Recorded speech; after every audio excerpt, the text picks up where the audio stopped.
With a middle school reunion invitation in front of me, I was torn about whether to attend or not. The reason being, there were people I wanted to see and others I didn't. I grew up in a middle-class family. We didn't live lavishly, but we had a decent life. All that changed just before I started middle school. It began when my father became responsible for a relative's debt for which he had co-signed. The relative had started a business, but it failed, leaving a massive debt behind and then disappearing. Most of my dad's salary went towards paying off that debt, and my mom, who had health issues and couldn't work outside, tried to support the family with a home-based job, but it paid peanuts. Because of this, I went to school every day wearing a tattered uniform, torn pants, and sneakers that were too big, so I crushed the heels to make them fit. The ones who always mocked and looked down on me were Mike and his gang. Look at the Poe guy. Wilson's house is such a dump. Wilson, aren't you embarrassed wearing such a ragged uniform? Don't come near me. You stink because you probably don't even shower. At first, they only ridiculed me with words, but as they realized I wouldn't retaliate, their actions escalated. They'd sometimes rip my notebooks, hide my pencils, or even throw my handouts in the trash.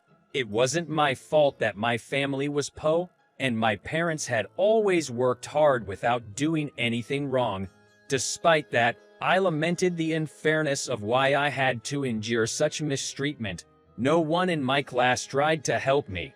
They just watched from afar. No one wanted to be associated with a bullied kid like me, except for one person. There was another girl in my class who was also being bullied.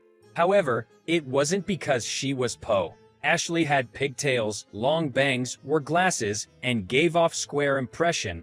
She'd sit alone during breaks and read books. When someone spoke to her, she'd freeze up, turning red and unable to respond. For just that, she was called lame, gloomy, and snobby, and the girls began to avoid her. Unlike the boys' bullying, the girls didn't get physically aggressive. Instead, they'd ignore her, exclude her from groups, or loudly gossip about her just enough so she could hear, which felt mentally torturous. I had a secret crush on Ashley during middle school. We were both forced to be library assistants because nobody else wanted the tedious job. At first, I felt a kinship with her because we were both bullied in class, and I was curious about her. But as we worked together at the library counter, organized the bookshelves, and talked about our interests when no one was around, I got to know her gentle, kind, and sincere nature and started to feel attracted to her. That doesn't mean we started a romantic relationship like in a love story. I lacked the courage to confess my feelings to her, and before I knew it, graduation came. After graduation, I started working to reduce my parents' debt, and she went on to a college prep school. We never saw each other after that. Thinking that Mike and his gang might be at the reunion made me reluctant to go, but my desire to see Ashley was stronger. So, I mustered the courage and decided to attend the reunion. Standing in front of the reunion venue, my knees trembled slightly. The memories of being bullied in middle school resurfaced. But more than a decade has passed since then. Surely, they must have matured and become thoughtful adults. It's gonna be okay. I reassured myself and headed for the entrance. I saw my former classmates chatting away in groups. However, being a loner who didn't belong to any group back then, I couldn't find a circle to join. I looked around the venue, but I couldn't spot Ashley anywhere. Why did I even come to a reunion with mostly unpleasant memories from middle school? I sighed and headed to the buffet corner to get a plate.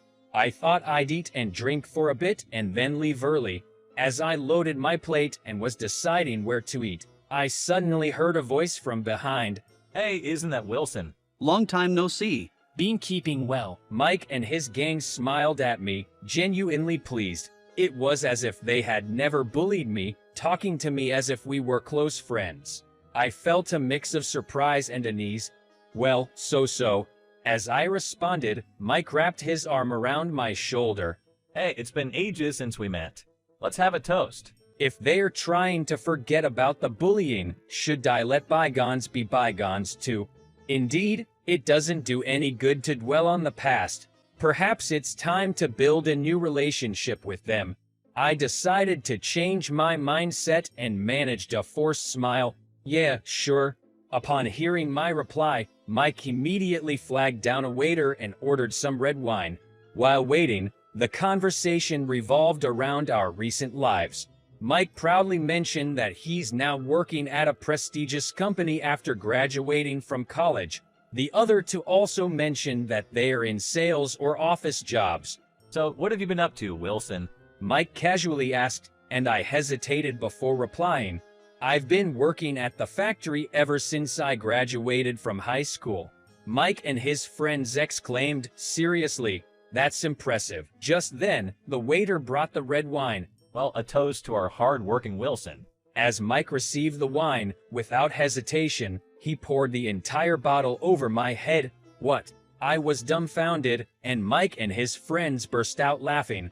Working at a factory with just a high school diploma. That's the bottom of the barrel. And you've been there forever? Can't believe it. Wilson, you're such a loser. They hadn't changed a bit since middle school. I was a fool to think I could trust them. The strong scent of red wine hit my nostrils, and I felt it sticky on my skin. I wanted to escape as fast as possible. Suddenly, a stunning woman stood before me. She was strikingly beautiful, like an actress or a model. I had a feeling you guys would do something, so I started recording. I never thought you'd go this far. The outraged woman showed me a video on her smartphone of Mike pouring wine on me. What? It's just a way to welcome a guy who can't even afford red wine. And who the heck are you? I, too, was wondering who she was. I didn't recall such a beauty in our class. You were bragging about working at a big company earlier. My dad's the CEO of your parent company. I'll be showing him this video. Upon hearing her words, Mike went pale. Your dad's the CEO. I'll let you know about any implications later. She told Mike, and then took my hand. You'll catch a cold like this. Come with me. Confused, I was led out of the venue. Outside, a luxurious black car was waiting. Get in? I hesitated, not wanting to stain the posh car with my wine-soaked clothes. Seeing my reluctance, she firmly pushed me inside. I'm sorry. I just couldn't stand by and watch. She apologized to me, and I just shook my head in silence. She didn't seem like a bad person at all. I decided to just follow her quietly for now. We arrived at a grand mansion. The gate opened automatically, and a luxury car smoothly drove in. I'm sorry you have to wear my dad's clothes. She handed me a change of clothes and told me to take a shower. Confused about what was happening, I felt it'd be rude to stay covered in red wine, so I gratefully took the offered shower. The sticky feeling of the red wine was gone, and I felt refreshed as I returned to the living room where she had led me earlier. The beautiful woman from before was there, but she seemed different. Her hair was now in a ponytail and she was wearing glasses, looking at me with a tense expression. Wilson, don't you remember me? As I stared at her, the features of a girl I once knew began to emerge in my mind. Ashley, I asked hesitantly, and she nodded with a smile. I'm so glad you remembered me. I wanted to tell her that I had always hoped to see her again at the reunion, but I didn't have the courage. Thank you for helping me out earlier. I thanked her, and Ashley waved it off. I've always wanted to repay you for back then, so I'm glad I could help you out a little. Seeing my puzzled look, she explained, back in middle school, Ashley had been ostracized by all the girls and gossiped about. She became so scared to go to school that she thought about dropping out every day. Then one day, she was forced to become a library assistant. She loved reading and didn't mind the library work, but her biggest worry was who she would work with. The other library assistant turned out to be me, who was also bullied in the class. Ashley had always cared and worried about me, seeing me as someone in the same situation. Though she found it hard to talk to others and often couldn't speak due to her nerves, she said she never had that problem with me. You always talk to me with a kind smile, and that gave me the motivation to keep going to school. If you weren't the other library assistant, I would have stayed home and dropped out. Ashley looked at me with teary eyes. You saved me, Wilson. You were my first love. My heart raced. I realized that if I didn't say something now, I'd regret it forever. I've always liked you too, Ashley. Those moments in the library with you were the only bright memories in my tough middle school years. I decided to attend the reunion today because I wanted to see you again. Unexpectedly, my first love came true. Later, I found out that the CEO of the main company, Ashley's father, had reported the misconduct of one of their employees to the subsidiary and had criticized the lack of employee training. That employee was demoted to a subcontractor. When I started dating Ashley, I soon met her parents. Even though I had only a middle school education and worked in a factory, her parents didn't look down on me. Instead, they thanked me, saying, "We never realized Ashley had such a hard time in middle school. Thank you for supporting her." I was humbled by the gratitude. Furthermore, he even said, "If you're up for it, would you like to work at our company?" But I respectfully declined the offer. I've heard that the hiring criteria for your company requires at least a high school diploma. I have no intention of getting in through connections, so could I possibly try out on my own after I graduate from high school? Hearing my response, Ashley's father nodded in understanding. Before starting high school, my first priority was to repay the debt. My mother had already passed away, and my father, who had children later in life, was approaching retirement. I desperately wanted to settle the debt before then. Through official recruiting channel, I took the exam for Ashley's father's company, passed, and was proudly hired as full-time employee. Getting this far was all thanks to Ashley's unwavering support. Though her appearance had changed since middle school, her heart hadn't changed a bit. Fast forward 10 years after reuniting with Ashley, Ashley's father, who became my father-in-law, held our child in his arms with a soft smile on his face. I finally get to hold my grandchild. I have no regrets now. Next to him, my mother-in-law chimed in, "Well, I can't go until I see our little Jessica in a wedding dress," causing laughter to erupt.